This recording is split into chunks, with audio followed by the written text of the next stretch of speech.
அஸ்ஸலாமு அலைக்கும். எல்லா புகழும் அல்லாஹ்விற்கே. பப்ளிக் எக்ஸாம் நெருங்கிக் கொண்டிருக்கிறது. உங்கள் பிள்ளைகள் எல்லாம் தேர்வு எழுதுவதற்காக தயாராகி கொண்டிருக்கிறார்கள். இன்றைக்கு எல்லா பிள்ளைகளும் நிறைய படிக்கிறார்கள். ஆனால் தேர்வு எழுதும் பொழுது ஞாபகம் வருவதில்லை, மறந்து விடுகிறது. அப்படியெல்லாம் இல்லாமல் உங்கள் பிள்ளைகள் நல்ல முறையில் தேர்வு எழுத வேண்டுமா?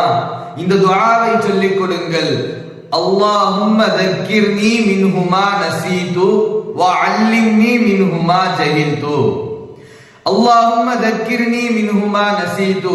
யா அல்லாஹ்வே, நான் மறந்ததை எனக்கு ஞாபகப்படுத்துவாயாக. வ அல்லிம்னி மின்ஹுமா ஜஹில்து. எனக்கு தெரியாததை நீ கற்றுக் கொடுப்பாயாக. உங்கள் பிள்ளைகளுக்கு தெரியாத கேள்வி வந்தால் கூட அதற்கும் அல்லாஹ் பதிலை தருகிறார். உங்கள் பிள்ளைகளோ உங்கள் நண்பர்களோ யாரும் பொதுத் தேர்வு எழுத இருந்தாலும் அவர்களுக்கு இந்த துஆவை சொல்லிக் கொடுங்கள். ஆகையால் யார் யாரெல்லாம் பொதுத் தேர்வு எழுதுகிறார்களோ அவர்கள் நல்ல மதிப்பெண் எடுப்பதற்கு அல்லாஹ் தஆலா தௌஃபீக் செய்வாராக. அஸ்ஸலாமு அலைக்கும் வரஹ்மத்துல்லாஹி வபரகாத்துஹு.